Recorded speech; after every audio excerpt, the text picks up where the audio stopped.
El misterio de la Inmaculada Concepción es fuente de consuelo, de luz interior y una inagotable fuente de esperanza. En medio de las pruebas de la vida y especialmente en las contradicciones que el hombre experimenta en sí mismo y las que experimenta en torno a él, María, Madre de Cristo, nos dice que la gracia es mayor que el pecado y que la misericordia de Dios es muchísimo más poderosa que el mal y además que la sabe convertir en bien. ¡Comenzamos!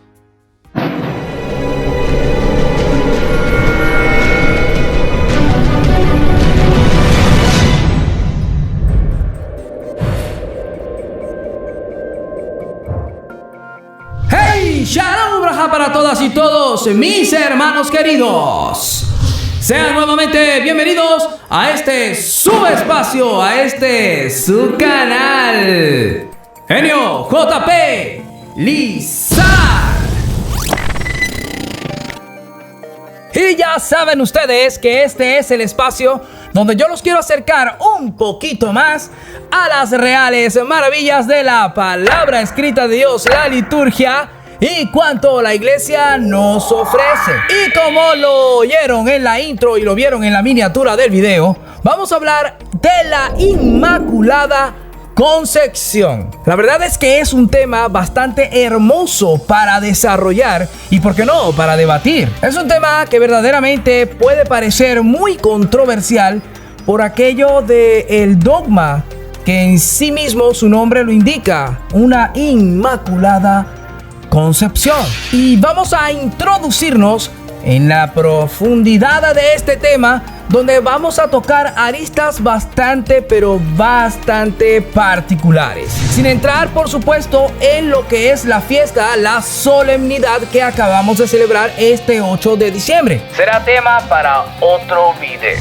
Y es que la Inmaculada Concepción de nuestra Virgen María va a ser la doctrina de nuestra Iglesia Cristiana Católica, en donde la consideramos preservada, inmune al pecado original. Desde el momento de su concepción, fue definido como un dogma de fe por el Papa Pío IX, el 8 de diciembre de 1854, con su documento Ineffabilis Deus.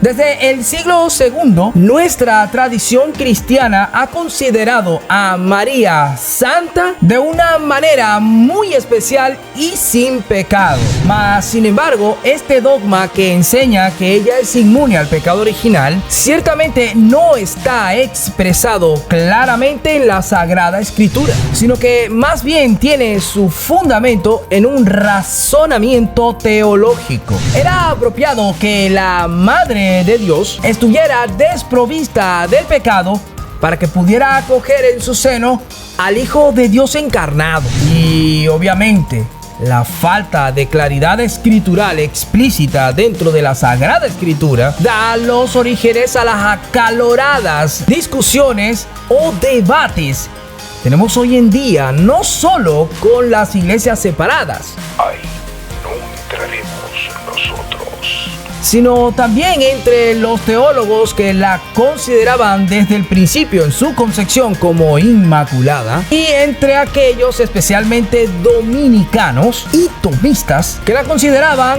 como concebida con el pecado original, pero que luego o posteriormente fue redimida. Cuando me refiero a los dominicanos, no estoy hablando del gentilicio de los habitantes de República Dominicana. Unos momentos después, hablo de la orden fundada por Santo Domingo Guzmán, canónigo regular de Osma, en 1203. Ahora, ¿qué quiero decir con todo esto? Que si buscamos fundamentos bíblicos, en la Sagrada Escritura, la Inmaculada Concepción de María no va a aparecer. pero ojo, en un sentido escrito. Pero sí que allí se puede encontrar una base muy sólida que va a adquirir un sentido pleno a la luz de la tradición de la iglesia. Recuerden que nosotros como fieles cristianos católicos no solo nos regimos por la tradición escrita, por la Biblia, también nos regimos por nuestra tradición apostólica. El documento de Pío IX, Ineffabilis Deus, que ya lo nombré al principio, enseña que la Sagrada Escritura se lee con los ojos de la iglesia. Así que esta revela una plenitud de significado que no va a surgir o no surge de la simple letra del texto. Atención, alerta de aclaración. Con esto no quiero decir que nosotros los cristianos católicos interpretamos la Sagrada Escritura de manera libre y arbitraria. Cuando Pío IX dice estas palabras, se refiere a la exégesis que nos da la luz del significado entero que tiene cada frase de nuestra Sagrada Escritura. Y aclarado el punto, continuamos. Y aquí vamos a ver el primer punto de inflexión que muchos desconocíamos. Entre los pasajes del Antiguo Testamento, y nos referimos en primer lugar a los textos llamados Protoevangelium, que presenta a la mujer, Eva, como prefiguración de María. Pondré enemistad entre ti y la mujer, entre tu descendencia y la descendencia de ella. Esto te aplastará la cabeza y te escabullirá sobre sus talones. La interpretación mariológica de este texto se da así y solo sí sobre la base de un doble error en la traducción, debido a las diferencias gramaticales entre el hebreo, griego y latín en la Vulgata de San Jerónimo. En la Vulgata de San Jerónimo, el pronombre demostrativo esto parece referirse a una mujer. En la versión de los 70, este pronombre neutro se interpretó en cambio en clave cristológica. En realidad, en el texto original, el pronombre se refiere al linaje de la mujer, Eva, o más bien, a sus descendientes, a la humanidad. En el Nuevo Testamento se hace especial énfasis en Lucas capítulo 1 verso 28, donde María es llamada por el arcángel Gabriel llena de gracia. Y en Lucas capítulo 1 verso 42, donde Santa Isabel le dice: bendita tú entre las mujeres y bendito el fruto de tu vientre. De nada servirá buscar referencias explícitas de la Inmaculada Concepción de María, y tampoco y mucho menos desde lo patrístico. Entonces, la elaboración de la figura moral de María, la convicción unánime de su santidad y la exención de sus pecados reales fueron las bases donde realmente pudo florecer la idea de esta Inmaculada Concepción. Pero, ojo, como bien desea San Agustín en mantener a María alejada del pecado, no podemos admitir bajo ningún concepto ninguna idea de salvación fuera de Cristo. No puedo argumentar nada ante esa lógica.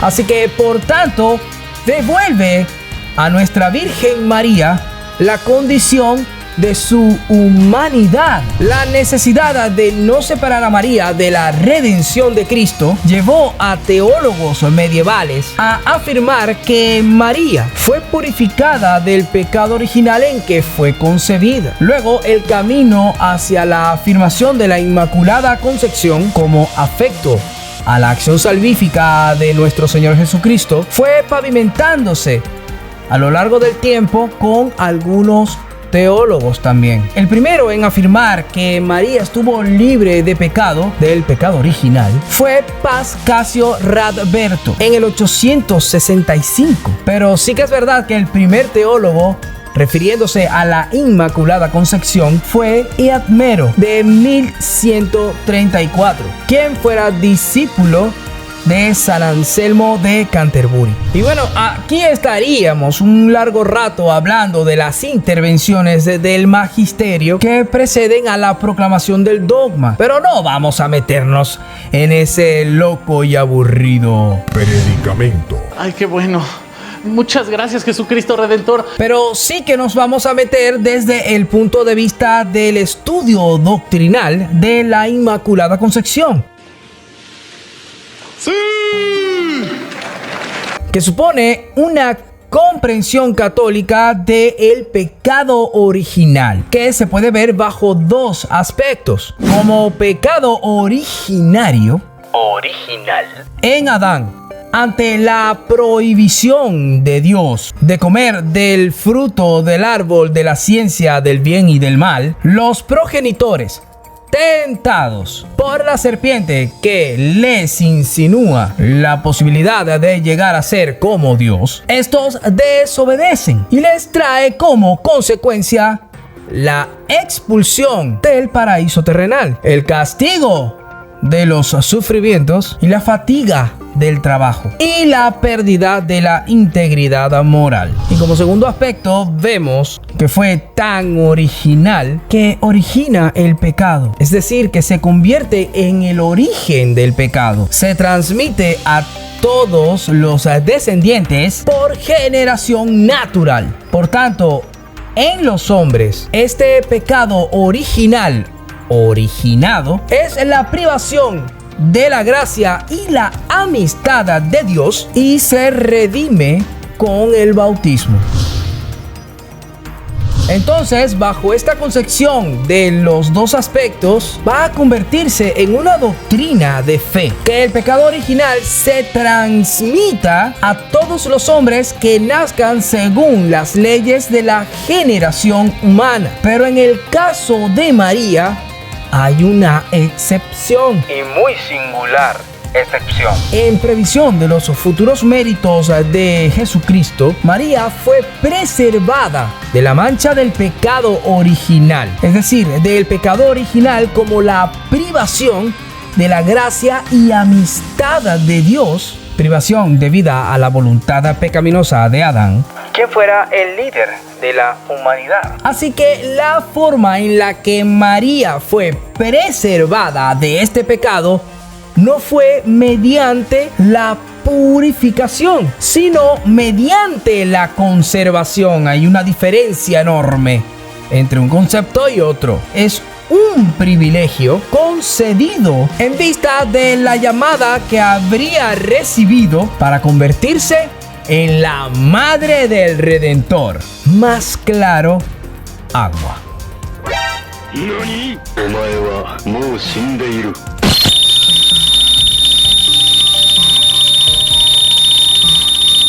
Cabe destacar también que a nivel popular, esta Inmaculada Concepción de la Virgen María se presta a muchos o varios malentendidos. Y que aquí está su servidor para aclararlo. Muchos confunden la concepción de María y la concepción de Jesús. Son dos cosas separadas. Hay quienes creen que la expresión se refiere al hecho de que María concibió a su hijo sin la necesidad de relaciones sexuales. Otros creen que también lo concibió sin cometer pecado, así que este queda inmaculado. Y otros entonces confunden el dogma de la Inmaculada Concepción con el de la virginidad de María. No, God! No, God, please, no! No! No! ¡No! Y bueno, mis hermanas y hermanos queridos, esto ha sido todo por este hermoso y lindo tema de la Inmaculada Concepción de nuestra Sagrada Virgen María. Me complace mucho haber hecho este tema porque la verdad es que mucho lo deseaba y estoy seguro de que muchos de ustedes también lo deseaban. Así que, sin más, un glorioso like para este video, suscríbanse al canal y activen la campana para que no se pierdan ni un solo video más y sean los primeros en ser notificados cuando suba el próximo video, que les aseguro estará también muy pero muy interesante en este tiempo de Adviento que ya nos empieza a atrapar con su color morado y con toda su gracia envolvente. Así que no se pierdan el próximo y los veo en el siguiente.